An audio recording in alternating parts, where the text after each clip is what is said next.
Let's stick with the topic of the markets and the Fed with our next guest. Brian Belski is BMO Capital Markets Chief Investment Strategist. He joins us now.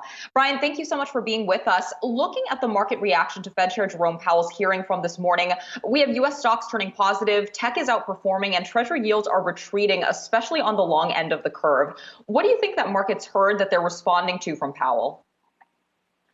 Well, Emily, so great to see you, and thank you so much for having us on Yahoo, first hit of 2022 on your network. So we always love being on with you. So I think the key thing in its testimony was this whole notion of extrapolating duration. If you're a fixed income investor, duration and convexity matter the most.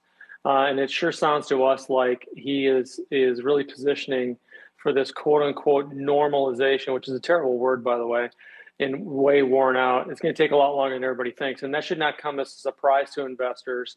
You know, one of the things, one of the luxuries of doing this job for a long time, we've written a lot of year ahead reports in terms of our forecast for the year to come. And we tend to get really reflective. So we kind of went back and looked at what we were writing in 1998, but then also 2009, 10, 11, when we were actually quite critical of the Fed, thinking that they should be more aggressive in terms of pulling back QE, and it took a lot longer for them to do that. In fact, they didn't pull back QE until 2014. So again, I think the biggest comment on most investors' mind that we talk to around the world would be a quote unquote policy mistake, Emily, that the Fed might be too aggressive. Mr. Powell basically came out today and said this is going to be a process, or as we like to say in Canada, process with respect to how long this is going to take. And I think that's what's calming investors, especially considering the riot that has been the technology sector leading up to today. Brian, when you said process, I could see my grandmother in Montreal. Can you get me some Nanaimo bars? I got to ask you, when we look at what Powell, there's a lot going on there today. And yeah, we're all focused on inflation, and we're focused on how do you roll off a $8.8 trillion balance sheet. But as an investor, at the end of the day, not much is really about to change, at least in the next 6 months for us. Or is it? And if it is, how do we prepare? No, it isn't. And I hope your grandma's enjoying her Chesterfield as she sits and listens and watches you on Yahoo Finance.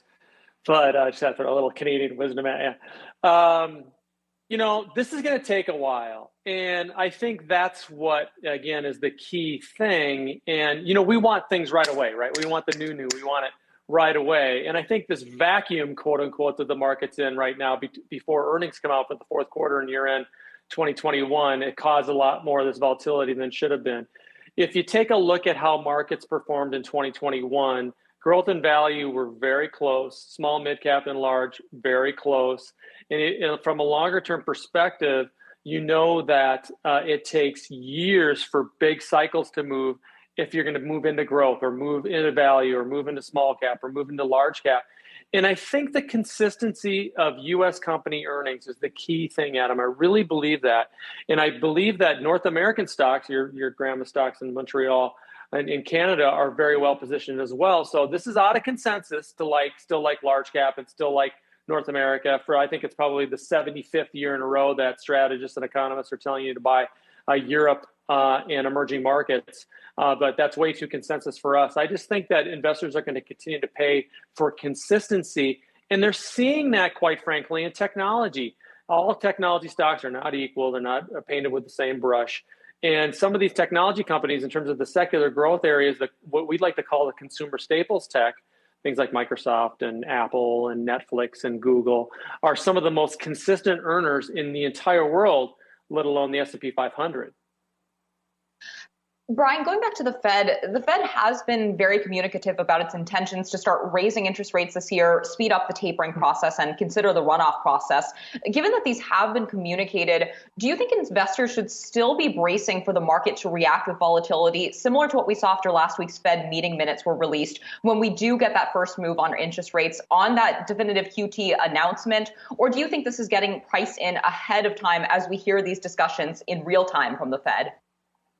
It's a great point, Emily, and the market can't help itself, and investors can't help themselves with respect to this fire, aim, ready type of mentality. When they hear news, they react, but that typically and historically, especially the last, I would say, 3 years, has created unbelievable opportunities. just like it has in technology over the last week or so. Yeah, so we do believe that market participants will continue to be reactive. Remember, a lot of the quote unquote professional money managers, especially the hedge funds, have massively underperformed. 2021 was a terrible year for all these supposed smart people in the hedge fund world. So they're going to try to continue to be reactive and trade around the market. But that's why we've said, stick with your process, stick with your discipline, be fundamental, believe in the secular bull market. Money is still cheap. And we still think that the US and Canada, for that matter, North America, will lead in terms of equity assets.